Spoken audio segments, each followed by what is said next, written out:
नमस्कार बच्चों, इस वीडियो में हम बात करेंगे सेक्शन ए यानी कि जो एमसीक्यूज के क्वेश्चन आते हैं जैक बोर्ड के द्वारा जो एग्जाम होने वाला है आपका मैथ्स का। उसमें आपको बता दूं बच्चों, ये इकलौता आपके पूरे यूट्यूब पर एक ऐसा वीडियो रहने वाला है जहां से आपके 30 के 30 जो है वो क्वेश्चन 99% मैं कह रहा हूं कि आपका मैच करेगा ही करेगा और इसके बाहर से कुछ भी नहीं आने वाला है और ऐसा वीडियो भी आपको नजर नहीं आएगा, ये मैं दावे के साथ कह सकता हूं क्योंकि इस तरह से इस वीडियो में ऐसी मेहनत करी गई है। हाँ, कुछ और आपको बताना चाहूँगा। इस वीडियो के कमेंट बॉक्स में मैं आपको एक अपना व्हाट्सएप नंबर जो है पिन करके रख दूंगा। हाँ, आप उस पर मुझे व्हाट्सएप से कांटेक्ट कर सकते हैं कल के पूरे दिन। अगर आपकी कोई भी क्वेरी है, आपको कोई भी क्वेश्चन अगर नहीं समझ में आता है मैथ्स का, तो डायरेक्टली आप उसका फोटो खींच करके मुझे मेरे पर्सनल व्हाट्सएप पर, जो कि मैं पिन करके रखूंगा इसी वीडियो के नीचे कमेंट बॉक्स में, उस पर आप मुझे सेंड कर सकते हैं। अगर कोई भी क्वेश्चन में आपको संदेह लग रहा है कि उसका सॉल्यूशन कैसे होगा, कहीं संदेह है, तो वहाँ से आप मुझसे बात कर सकते हैं। लेकिन ध्यान रहे कि पढ़ाई के अलावे और कोई एक्सेस क्वेश्चन नहीं होने चाहिए, अदर क्वेश्चन नहीं होने चाहिए, अदरवाइज मैं उस बच्चे को ब्लॉक कर दूंगा। राइट, तो चलिए बिना देर किए शुरू करते हैं। वीडियोस बहुत सारे मैंने 3 नंबर वाले आपको डाल दिए हैं, 2 क्वेश्चन जो है 5-5 नंबर वाले बताए हैं। अभी 2 क्वेश्चन और 5-5 नंबर वाले बताने हैं कि जो आपको वहां पे करके आना है। राइट, वीडियो को थोड़ा सा समय लगेगा जरूर, लेकिन अभी आपके पास समय है तो समय दे दीजिएगा, तो जाहिर सी बात है उसका परिणाम भी आपको वहां देखने को मिलेगा ही मिलेगा। तो चलिए बिना देर के हुए शुरू करते हैं बच्चों। और जो वीडियो अपलोड कर दिए गए हैं उन वीडियो को हल्के में मत लीजिएगा, उनको देख लीजिएगा। 1 नंबर पे जो क्वेश्चन आपको मिलेगा वो आएगा अभाज्य गुणनखंडों के गुणनफल के रूप में लिखने के लिए। तो जैसे मैंने 120 को लिखा हुआ है, मैं एक बताऊंगा, बाकी आप अपने आप से कर सकते हैं। राइट, इसी तरह से करना है। तो 120 को इस तरह से लिखना है, इवन यही सब पूछा जाएगा। तो सबसे पहले जो अभाज्य संख्या है आपकी, जैसे 2 होती है पहली अभाज्य संख्या, फिर 3 हो जाएगी, 5, 7, फिर उसके बाद आपका 11, फिर 13, इस तरह से अभाज्य संख्याओं से डिवाइड करते हुए जाना है। तो 2 से ये 60 बार में, फिर अगेन 2 से ये 30 बार में, फिर अगेन इसको डिवाइड करिए 2 से ये 15 बार में, फिर ये 3 से ये 5 बार में, फिर 5 से ये 1 बार में। राइट, तो ये आपका क्या बन जाता है, 2 इंटू 2 इंटू में 2 और इंटू में 3 इंटू में 5। इसको ऐसे भी लिख सकते हो 2 की पावर 3 इंटू 3 इंटू 5। कई बार हमसे भी कुछ गलती हो जाती है, ऐसा नहीं है बच्चों। तो अगर आप कैलकुलेशन कर रहे हो और आपको लगता है कि मेरे द्वारा मिस्टेक हो गई है, मैं भी आदमी ही हूँ, गलती हो सकती है, फिलहाल पूरा ध्यान रखने की कोशिश करता हूँ कि गलती ना होने पाए। राइट, तो उसको आप सुधार लिया कीजिए। राइट, देखते तो इसका जो हमारा आंसर बन जाएगा 2 इंटू 2, 2 3 बार मल्टीप्लाई है, और 3 इंटू 5, यानी सी वाला जो ऑप्शन है वो आपका करेक्ट हो जाएगा। आगे बढ़ते हैं। अगर क्वेश्चन नंबर 2, अब 140 को इसी तरह से आप करना, 156 को आप इसी तरह से करना, काफी इंपॉर्टेंट है। 1 नंबर में आप इनको इन्हीं 3 में से कोई एक जरूर मिलेगा, इन्हीं तीनों में से। जैसे 156 का आपको करना है तो क्या करोगे, 2 से डिवाइड करिए, 2 7 14, 2 8 16, फिर अगेन 2 से डिवाइड करिए, 2 3 6, 2 9 18, फिर 3 से डिवाइड, 3 1 3, 3 3 9, फिर और ये 13 से हो जाएगा एक बार में।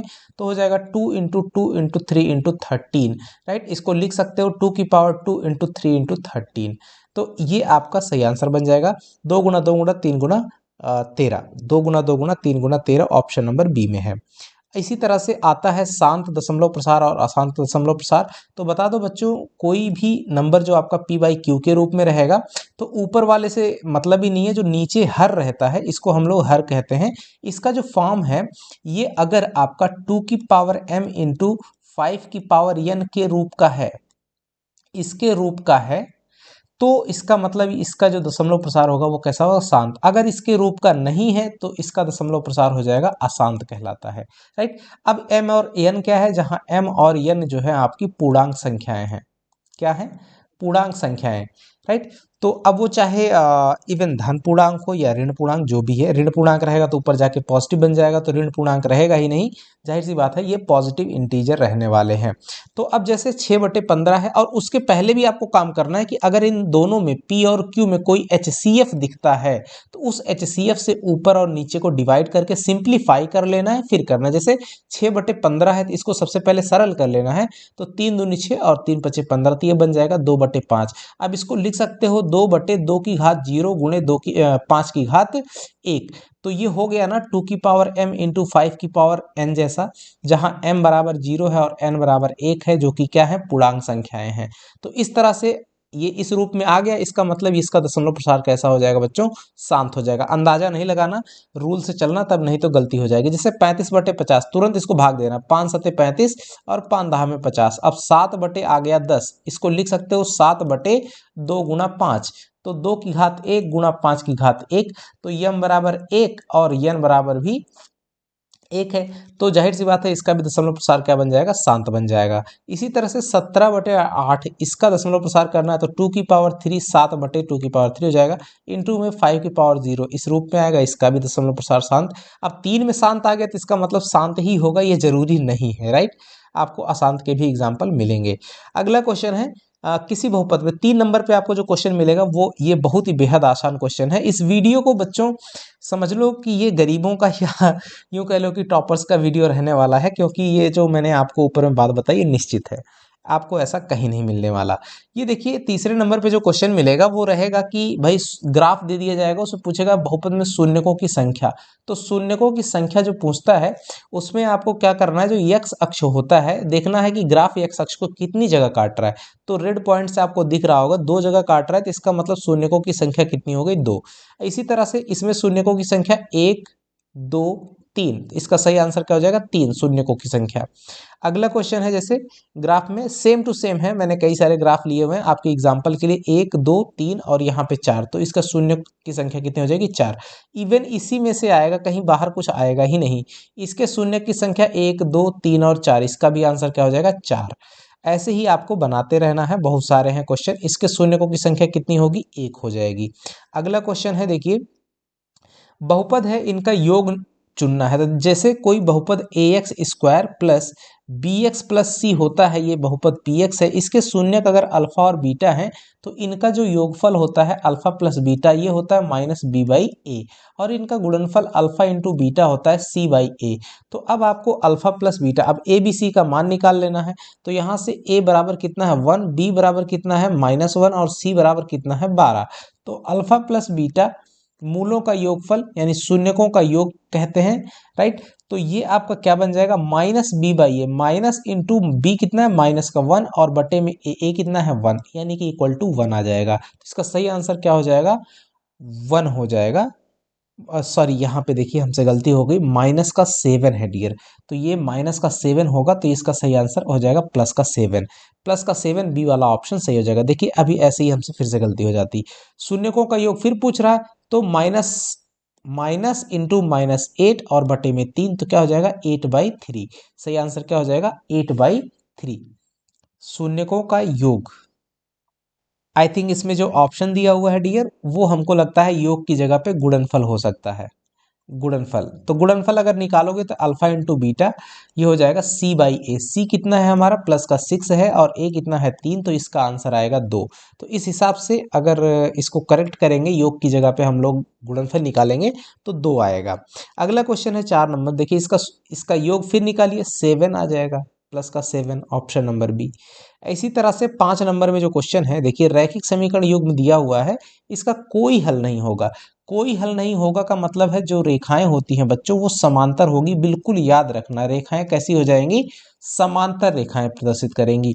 और जब रेखाएं समांतर होती हैं तो जो C1/C2 होता है वो बराबर नहीं होगा किसके, A1/A2, जो B1/B2 तो बराबर होता है और A1/A2 आपस में बराबर, लेकिन C1/C2 के बराबर नहीं होता है। So A1/A2 equal to B1/B2 but not equal to C1/C2, option number ए।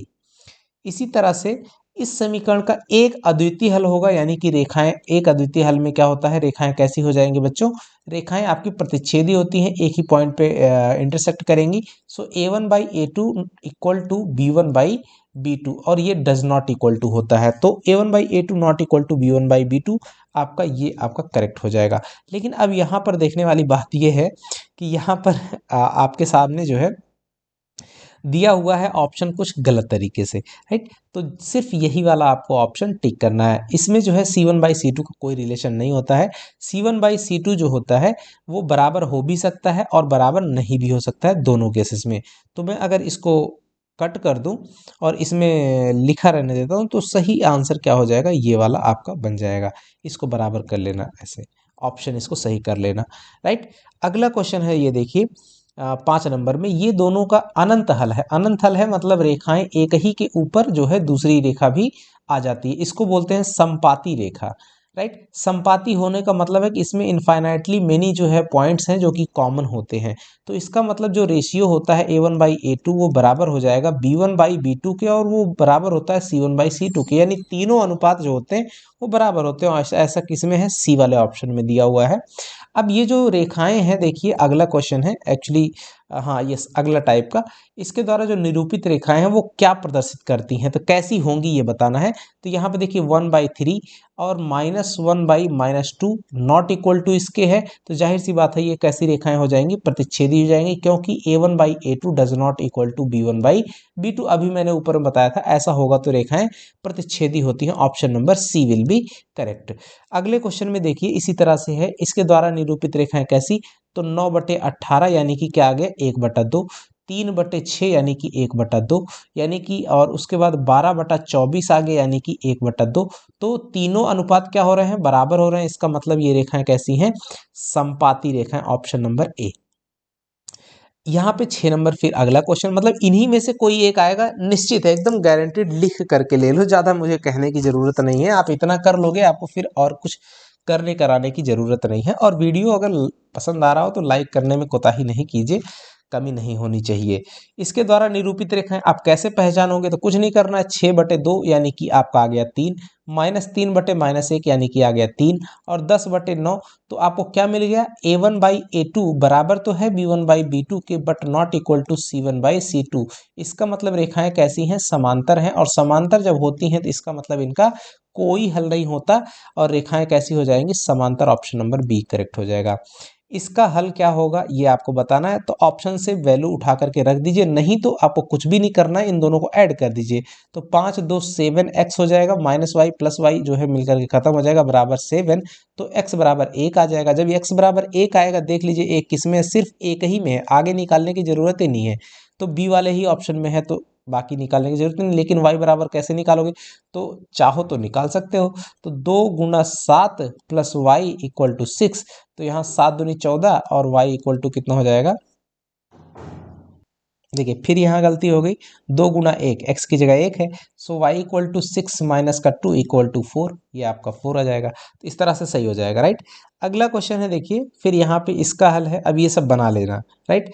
कुछ नहीं करना, इन दोनों को ऐड कर दीजिएगा, तो क्या मिल जाएगा, 2x इक्वल टू, यहाँ पे 6 2 8 हो जाएगा, तो x इक्वल टू 4 आ जाएगा। अब पहले देख लीजिए कि 4 किस में है, तो 4 दो ऑप्शन में है, इसका मतलब ये दोनों तो नहीं होने वाले हैं। अब 4 इसमें रखेंगे तो y बराबर कितना आ जाएगा, 2 आ जाएगा। तो 4 के साथ में 2 वाला सही है, ऑप्शन नंबर डी सही हो जाएगा। ऐसे ही 7 बना लेना। अब आगे देखिए फिर दिया हुआ है 8 नंबर के क्वेश्चन पे क्या आएगा, ये दो समीकरण दिए हुए हैं, इसमें अब कंडीशन दी हुई है A1/A2 बराबर B1/B2 बराबर से, तीनों है बराबर, तो जाहिर सी बात है ये रेखाएं क्या होंगी, समपाती होंगी। समपाती होंगी तो हलों की संख्या कितनी होती है, अनंत हल होते हैं, यानी कि इनफाइनाइटली मेनी सॉल्यूशंस, अनंत हल। Option number B. अगला क्वेश्चन है देखिए, कंडीशन दी हुई है A1/A2 बराबर है B1/B2 के, लेकिन C1/, समांतर रेखाएं बन जाएंगी। समांतर रेखाएं बनेंगी तो नो सॉल्यूशन, यानी कि 0 हल होंगे, यानी कोई हल नहीं होगा। Option number C. अगला क्वेश्चन है देखिए, condition A1/A2 not equal to तो है, तो जाहिर सी बात है इसका सिर्फ और सिर्फ एक ही हल होने वाला है, यानी कि अद्वितीय। एक हल होता है तो उसी को अद्वितीय हल बोलते हैं, यूनिक सॉल्यूशन भी बोलते हैं। अगला क्वेश्चन है 8 नंबर में, देखिए बड़ा ही इंपॉर्टेंट क्वेश्चन है डियर, ये कई बार आया हुआ है। इसमें कह रहा है कि अद्वितीय हल, अद्वितीय हल तब होता है A1/A2 जब बराबर नहीं होता है B1/B2 के। तो A1 कितना है, यहाँ पे 4 है, तो 4/A2 कितना है, 2 है, नॉट इक्वल टू क्या करेंगे, P है, और बटे में क्या लिखेंगे, 2, 2 से 2 कट जाएगा, 4 नॉट इक्वल टू P, यानी कि P नॉट इक्वल टू 4। तो सी वाला ऑप्शन में दिया हुआ है जो कि सही हो जाएगा। कौन द्विघात समीकरण है, 9 नंबर में क्वेश्चन आएगा आपका यही।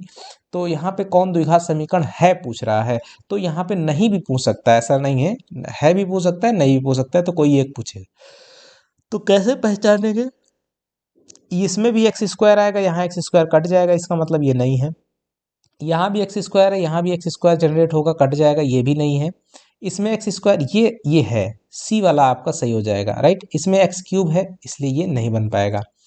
अगला क्वेश्चन है, निम्नलिखित में कौन द्विघात समीकरण नहीं पूछ रहा है? नहीं का मतलब है कौन नहीं है, तो यहाँ पे देखिए एक्स स्क्वायर जनरेट होगा, पहला है।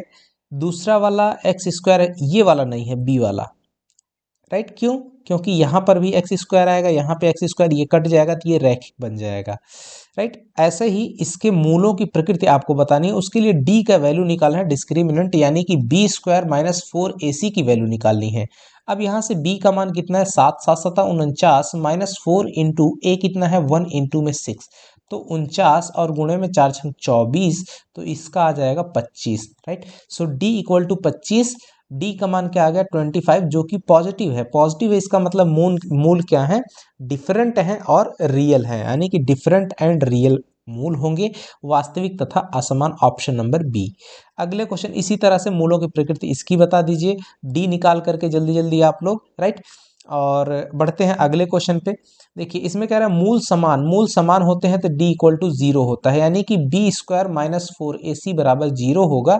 सो अब यहाँ पे बी स्क्वायर, बी कितना है? यानी कि 4 चौके ये 16 माइनस 4 इंटू ए कितना है? 1 इंटू सी कितना है बच्चों? के इक्वल टू 0। तो यहाँ पे 4 से भाग दे देंगे तो 4, और ये हो जाएगा माइनस का के इक्वल टू 0। सो के इक्वल टू आपका हो जाएगा 4 प्लस का 4, तो के का आंसर क्या बन जाएगा? के की वैल्यू 4 आ जाएगी। इसी तरह से समान हो तो के का मान आप इसको निकालिएगा। इसी तरह से ये काफ़ी इंपॉर्टेंट क्वेश्चन है। देखिए इसको क्या करना है, पहले द्विघात समीकरण के रूप में बदल देना है, तो ये बन जाएगा के एक्स स्क्वायर माइनस का 2kx प्लस का 6 इक्वल टू 0। मूल समान है तो d इक्वल टू 0, यानी B square minus 4ac equal to 0। तो यहाँ से b कितना है? तो ये हो जाएगा 4k स्क्वायर माइनस 4 इंटू ए कितना है? k, और इंटू में आपका c कितना है? 6, तो बराबर 0। तो यहाँ से 4 से ये 4 डिवाइड हो जाएगा, k कॉमन ले लीजिए तो k माइनस का 6 बच जाएगा बराबर 0। सो k की दो मान आएंगे और 0,6। तो चूंकि k बराबर 0 तो है नहीं, तो k बराबर 6 इसमें दिया हुआ, ऑप्शन नंबर बी हम ले लेंगे, राइट। बढ़ेंगे अगले क्वेश्चन की तरफ। 12 नंबर, एपी का सारवंतर मतलब अगले में से पहले वाले को घटा देना है, तो 21 माइनस का 24 करेंगे तो आएगा माइनस का 3। सही आंसर क्या हो जाएगा? माइनस का 3। इसी तरह से प्रथम पद क्या होता है? पहला वाला पद, और सारवंतर पूछता है तो 1 माइनस 3 कर देंगे, 1 माइनस 3 इक्वल टू माइनस का 2, तो 3 कॉमा माइनस 2, इसका सही आंसर ऑप्शन नंबर बी हो जाएगा। ऐसे इसका प्रथम पद क्या हो जाएगा? 3/2, तो कई सारे में लिखा हुआ, सारवंतर निकालना है तो 1/2, यानी 1/2 माइनस 3/2, माइनस 3/2, तो क्या मिल जाएगा? 1/2, यानी कि माइनस का 2/2 इक्वल टू माइनस का 1। सो माइनस का 1 आपका मिल जाएगा, 3/2 comma minus 1, option number B आपका करेक्ट हो जाएगा। अब एपी का 10वां पद निकालना है, यानी कि A10 की वैल्यू निकालना है, तो A10 बराबर a प्लस 9 इंटू डी। अब यहाँ पे a की वैल्यू कितनी है? इसमें 2 है, और प्लस का 9 गुणा डी का मान कितना है? 7 माइनस 2, तो 7 में से 2 जब जाएगा तो बचेगा 5, तो 9 5 45, 46 47, 47 आपका सही आंसर हो जाएगा, ऑप्शन नंबर बी। इसी तरह से आपको 91 पद वाला फार्मूला निकाल देना है। इस एपी का 30वां पद बच्चों इसी प्रकार से निकाल लीजिएगा। अब इसमें पूछता है एपी इसका कौन सा पद 78 है, तो मान लेते हैं कि यनवा पद जो है 78 है, यानी कि ए एन इक्वल टू 78 हम मान लिए हैं। तो ए एन का फॉर्मूला क्या होता है? A plus n minus 1 into d बराबर 78। अब यहाँ पे वैल्यू रख देंगे, ए बराबर 3 है और डी बराबर 5 है, तो ए बराबर जो है आपका कितना हो जाएगा? 3 प्लस एन माइनस 1 इंटू में 5 इक्वल टू 78। अब ये 3 इधर जाएगा तो क्या बन जाएगा? 75 equal to 5 into N minus 1। 5 से इसको काट दीजिए, तो 5 1 के 5, 15 5 75, तो 15 और equal to N minus 1, so N equal to 16, यानी कि 16वां जो पद होगा वो जो है आपका 78 होगा, ऑप्शन नंबर 1 सही हो जाएगा, ए वाला। समरूप त्रिभुज होते हैं, जैसे दो त्रिभुज हैं, अगर समरूप हैं, ये ए है, ये बी है, ये सी है, तो ध्यान देना ये P है, ये Q है और ये R है, और दोनों अगर सिमिलर हैं तो जाहिर सी बात है इनके संगत कोण क्या हो जाते हैं? कोण A बराबर कोण P, कोण B बराबर कोण Q, और कोण C बराबर कोण आर ये हो जाते हैं, यानी कि आपस में क्या होते हैं, बराबर होते हैं, ऑप्शन नंबर ये। लेकिन अगर संगत भुजाएं कहता तो ये समानुपाती हो जाता। तो संगत भुजाएं क्या होती हैं, समान अनुपात में होती हैं, यानी समानुपाती। अब देखिए एक त्रिभुज दिया हुआ, त्रिभुज एबीसी में डी पैरेलल बीसी। अब यहाँ पे थेल्स थ्योरम लग गई। त्रिभुज आपको और इस त्रिभुज में ये त्रिभुज दिया हुआ ए बी सी और यहाँ पे डी ई दिया हुआ है, डी और ये ई है, ये डी है, डीई पैरेलल बीसी दिया हुआ है। तो थेल्स थ्योरम में यही कहता है बी डी 7.2 है, बी डी ये 7.2 है और ए ई जो है वो 1.8 है और ई सी 5.4 है, 5.4। तो 18 का 18 18 3 54, यानी कि इसमें 3 से मल्टीप्लाई करेंगे तो 54 आएगा और इसमें भी 3 से ही मल्टीप्लाई करेंगे तो ये आएगा। अगर ये x है तो x लाने के लिए अगर इसको 3 से भाग दे देते हैं, 7.2 को 3 से भाग दे देंगे तो x का मान आ जाएगा। तो x क्या हो जाएगा, तो ये 3 दूनी 6 और 3 चौके 12, यानी कि 2.4। तो 2.4 सेंटीमीटर आपका सही आंसर हो जाएगा, कौन सा, ए डी का मान। इसी तरह से त्रिभुज इसमें आपको निकाल लेना है। एक्चुअली यहाँ से जब हम करेंगे तो ए सी स्क्वायर बराबर ए बी स्क्वायर और प्लस बी सी स्क्वायर ये प्राप्त होता है। जब नंबर्स रखेंगे तो ए और सी है तो जाहिर सी बात है इसके बीच में कोण भी पड़ रहा है, तो ये जो है 90 डिग्री हो जाएगा। क्यों, क्योंकि ये जो है पाइथागोरस प्रमेय के विलोम से। अब पूछोगे कि पाइथागोरस प्रमेय का विलोम, इसमें तो एक्चुअली आउट ऑफ सिलेबस हो गया, लेकिन उससे क्वेश्चन बन सकता है। अगला क्वेश्चन है दो बिंदुओं के बीच की दूरी, तो फॉर्मूला लगा देना है x2 माइनस x1 का whole square plus y2 minus y1 का होल स्क्वायर। वैल्यू रख दीजिए, कुल मिला के कुछ नहीं करना है, 4 में से 2 को घटा दीजिए, वर्ग कर दीजिए तो 2 आएगा, 2 का वर्ग हो जाएगा 4 प्लस 1 में से 3 को घटाइए, 2 आएगा, चाहे माइनस का दो चाहे प्लस का दो कोई दिक्कत नहीं है, आपको प्लस ले लेना है। 4 तो 4 4 8, 8 को हम लोग लिख सकते हैं 2√2, राइट। तो सही आंसर क्या हो जाएगा, 2√2 मात्रक, ऑप्शन नंबर डी आपका सही हो जाएगा। इनके बीच की दूरी तो क्या करोगे, ये देखिए माइनस ए का whole square plus minus B का होल स्क्वायर, मतलब रूट के भीतर में -2a का होल स्क्वायर प्लस -2b का होल स्क्वायर। अब बराबर यहाँ पे आप कॉमन ले सकते हो, यानी 2 का स्क्वायर बन जाएगा तो ए स्क्वायर प्लस बी स्क्वायर ये बनेगा स्क्वायर रूट के भीतर में, और 2 बाहर आ जाएगा क्योंकि वर्ग में है, तो स्क्वायर रूट में आएगा ए स्क्वायर प्लस का बी स्क्वायर। तो 2 टाइम्स ए स्क्वायर प्लस बी स्क्वायर मात्रक, ये आपका ऑप्शन नंबर बी सही हो जाएगा। बढ़ेंगे अगले क्वेश्चन की तरफ। 18 नंबर क्वेश्चन काफ़ी है, वीडियो लंबा हो रहा है बच्चों, लेकिन आप जो है घबराइएगा नहीं। मध्य बिंदु जब भी कहेगा तो मध्य बिंदु में कुछ नहीं करना, इन दोनों को जोड़िए, एक्स एक्स को जोड़िए, आधा कर दीजिए, 4 2 6 का आधा 3, 5 और 7 का आधा 12 का 7 5 12 का आधा कर देंगे 6, 3, 6 इसका सही आंसर हो जाएगा, ऑप्शन सी। इसी तरह से मध्य बिंदु इसका आप निकाल लीजिएगा। अब साइन ए बराबर 3/5 है तो tan ए बराबर होता है लंब बटे आधार, राइट। तो अब ये होता है और ये होता है लंब बटे कर्ण, तो लंब कितना है 3, तो जाहिर सी बात है लंब ऊपर में 3 आएगा। अब ये है तो इसका कर्ण है 5, तो आधार कितना हो जाएगा, आधार हो जाएगा 4 बाई पाइथागोरस थ्योरम। तो जाहिर सी बात है आधार की बात कर रहा है तो 3/4 आपका सही हो जाएगा, तो 3/4 ऑप्शन नंबर सी। इसी तरह से साइन ए बराबर इतना दिया हुआ तो कॉस की वैल्यू चाहिए आपको, तो जाहिर सी बात है अभी 4 आया ही है तो ये आपका आधार बटे कर्ण हो जाता है। कॉस, ये कॉस क्या हो जाएगा, आधार बटे कर्ण। ए कितना है, ए आपका आया हुआ है 4 और कर्ण कितना है 5, तो 4/5 इसका 4/5 ऑप्शन ए आपका सही हो जाएगा। 2 साइन स्क्वायर बराबर ए, तो साइन स्क्वायर ए बराबर 1/2, तो यहाँ से बच्चों साइन ए करेंगे तो 1/√2 आ जाएगा, प्लस माइनस आएगा, लेकिन यहाँ कोण ए जो है वो हमारा न्यून कोण है, यानी कि 0 से 90 के बीच में है। तो यहाँ से ए का जो मान हो जाएगा वो बच्चों क्या हो जाएगा, कितने डिग्री का मान 1/√2, तो 45 डिग्री का होता है। तो सही आंसर क्या हो जाएगा, बी वाला। इसी तरह से 2 साइन ए, ये 1/2 इधर आ जाएगा, तो साइन कितने का मान 1/2 होता है, तो बच्चों 30 डिग्री का ऑप्शन सही हो जाएगा। 2 साइन ए बराबर साइन 2 ए, तो कोण ए का मान ऐसा तभी हो सकता है जब कोण ए बराबर 0 डिग्री हो बच्चों। तो सही आंसर क्या हो जाएगा, सी। यहाँ पे ये एक ही चीज़ 2 बार हो गया है। cos 48 माइनस साइन 42, इसका आंसर जब भी देखिए चाहे लगाइए चाहे नहीं 0 आ जाएगा। क्यों, क्योंकि इसमें हम लोग लगा देंगे साइन 90 डिग्री माइनस थीटा वाला फॉर्मूला, जो कि हो जाता है कॉस थीटा, और कॉस 90 डिग्री माइनस थीटा हो जाता है साइन थीटा। इसी तरह से इसका आंसर क्या कर देंगे, 9 कॉमन ले लेंगे, तो यहाँ पे बन जाएगा सेक स्क्वायर ए और माइनस का tan स्क्वायर ए, तो बराबर इसकी वैल्यू होती है 1, सो 9 × 1 = 9। 9 इसका सही आंसर हो जाएगा ऑप्शन ए। अब ये क्या है, आइडेंटिटी है, आइडेंटिटी आपको पता होनी चाहिए। अगला क्वेश्चन 22, भूमि के एक बिंदु से जो मीनार के पाद में से 30 मीटर की दूरी, मीनार के शिखर का उन्नयन कोण 30 है। ये देखिए भूमि पर एक बिंदु जो है यहाँ पर है P, और ये शिखर है ये AB है शिखर आपका, और इसकी हाइट मान लीजिए h है। कह रहा है कि इसका उन्नयन 30 मीटर की दूरी पर, 30 मीटर ये डिस्टेंस है, और ये जो आपका है ये 30 डिग्री का कोण बना रहा है। तो h/30 अगर करोगे तो इसको बोलते हैं हम लोग tan का 30, यानी कि लंब बटे आधा। tan 30 का मान कितना होता है, 1/√3, राइट। तो अब हम लोग यहाँ से h बराबर क्या हो जाएगा, 3/√3, तो इसको 30 है, तो 30 को लिख सकते हैं 10 इंटू में 3 और बटे में √3, इसको लिख सकते हैं 10√3 मीटर, ये आपका आंसर हो जाएगा। सो 10√3 मीटर ये आपका रेशनलाइजेशन करने के बाद आया है डियर, आपको घबराने की जरूरत नहीं है। 22 नंबर क्वेश्चन इसी तरह से आपको बना लेना है।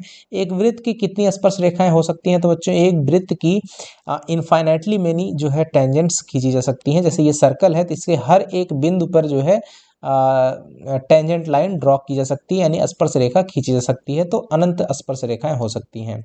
अगला क्वेश्चन काफी इंपॉर्टेंट, टीपी टीक्यू जो है ओ केंद्र वाले किसी भी दो स्पर्श रेखाएं हैं। देखिए इस तरह से आपको स्पर्श रेखाएं हैं, और ये सेंटर है टी पी, और ये क्यू हो गया। अब पी ओ क्यू जो कोण है वो आपको निकालना है, ये ओ है, ये पी ओ क्यू, यानी ये कोण आपको निकालना है। इनके बीच का जो कोण है देखिए वो 110 है, राइट, नहीं दिया हुआ है, पी ओ क्यू जो है वो कोण आपको 110 दिया हुआ है, 110। ये 90 डिग्री होगा, क्यों, क्योंकि जो स्पर्श रेखा होती है वो जो त्रिज्या होती है वो स्पर्श रेखा के स्पर्श बिंदु पर लंब होती है। सो 90 ये बराबर ही है, ये 110 है, तो जाहिर सी बात है ये कितना बन जाएगा, 70। क्यों, क्योंकि इन दोनों को जोड़ने पर भी 80 आएगा, तो ऑप्शन नंबर बी आपका करेक्ट हो जाएगा। इस पे क्वेश्चन काफी बनते हैं। यदि किसी वृत्त का परिमाप और क्षेत्रफल बराबर है, परिमाप होता है क्या 2πr, और क्षेत्रफल होता है πr², तो पाई से पाई कट जाएगा, आर से आर कट जाएगा, सो r इक्वल टू 2 मात्रक, यानी रेडियस उसकी क्या होगी, हमेशा और हमेशा 2 मात्रक, ऑप्शन नंबर ये। एक 7 मीटर लंबी रस्सी से घास के मैदान में एक घोड़ा जो है बांधा गया है। जाहिर सी बात है कि एक ये रस्सी है, यहाँ से ये 7 मीटर डिस्टेंस है, उस भाग का क्षेत्रफल क्या होगा जिसको घोड़ा घास को चर सकता है, तो πr² जो एरिया होगा सर्कल का उतने बराबर चढ़ सकता है, तो 22/7, और इंटू में हमारी जो त्रिज्या है वो कितनी है, 7 इंटू 7 है, तो 7 से कट जाएगा, 22 आपका हो जाएगा, मल्टीप्लाई कर देंगे, 7 दूनी 14 की 4, 7 दूनी 14 एक 15, 154, और ये सेंटीमीटर है, नहीं मीटर स्क्वायर, तो 154 मीटर स्क्वायर आपका ऑप्शन नंबर ए आपका करेक्ट हो जाएगा। इसी तरह से सबसे बड़े बांस की लंबाई, तो बच्चों जो घन होता है, घन का जो विकर्ण होगा, यानी L² plus B² plus H², वही जो है सबसे लंबी लेंथ होती है किसी घनाभ, सॉरी घन नहीं घनाभ, तो घनाभ में सबसे लंबी लेंथ जो है उसकी विकर्ण की होती है, तो ये इसका जो आंसर हो जाएगा वो 12 का स्क्वायर यानी 144 प्लस 9 का 81 और प्लस का 8 का जो है 64 हो जाएगा। इन सभी को आपको ऐड कर देना है, तो कितना मिल जाता है, 4 4 8 और 1 9, और यहाँ पे 8 6 14, 14 14 28, यानी कि 289, जो कि आपका 17 का जो है स्क्वायर रूट, इसका स्क्वायर रूट कितना आएगा, 17, और ये आंसर मीटर में, तो ऑप्शन नंबर बी आपका करेक्ट हो जाएगा। अब बढ़ते हैं आगे क्वेश्चन की तरफ, देखिए 28 नंबर, माध्यम, माध्यक और बहुलक, इसको माध्यिका भी बोलते हैं, माध्यिका भी कई बार लिखा जाता है, मीडियन इंग्लिश तो एक ही होती है। इनके बीच का जो सही संबंध क्या है, राइट, तो जो बच्चों 3 इंटू माध्यक यानी कि 3 गुणे माध्यिका, 3 गुना माध्यिका बराबर 2 गुना माध्य प्लस बहुलक होता है, तो ऑप्शन बी वाला जो दिया हुआ है ये करेक्ट है। अगला क्वेश्चन है 29 नंबर पे, कौन सी किसी घटना की प्रायिकता नहीं हो सकती, तो किसी घटना की जो प्रायिकता होती है वो बच्चों आपका 0 और 1 के बीच में लाई करती है। 0 कब होगी, जब घटना असंभव होगी, और 1 प्रायिकता कब होगी, जब घटना संभव होती है, यानी कि निश्चित घटना की प्रायिकता 1 और अनिश्चित या असंभव घटना की प्रायिकता 0 होती है। प्रायिकता का मान कभी नेगेटिव नहीं हो सकता, तो ऑप्शन नंबर बी आपका करेक्ट हो जाएगा। बढ़ते हैं अगले क्वेश्चन की तरफ, और ये लास्ट क्वेश्चन रहने वाला है इसका। प्रायिकता, किसी घटना की प्रायिकता नहीं हो सकती, इसको आपको कमेंट बॉक्स में कमेंट करना है। हाँ, अगर आपको प्रायिकता का वीडियो स्पेशली चाहिए तो कमेंट जरूर कर दीजिएगा कि हाँ वीडियो चाहिए, तो मैं वीडियो अपलोड कर दूंगा, अदरवाइज इसका वीडियो मैं नहीं डालूंगा, राइट। अगर आप कहेंगे तो आपकी डिमांड पर ही इसका वीडियो अपलोड किया जाएगा। ठीक है बच्चों, आई होप कि आपको इस वीडियो से काफ़ी मदद मिलने वाली है और मिलेगी ही मिलेगी। और आगे जो सेक्शन बी का पार्ट है उसको भी आपके साथ साझा जरूर करेंगे। मिलेंगे अगले वीडियो के साथ में, तब तक के लिए नमस्कार, जय हिंद बच्चों।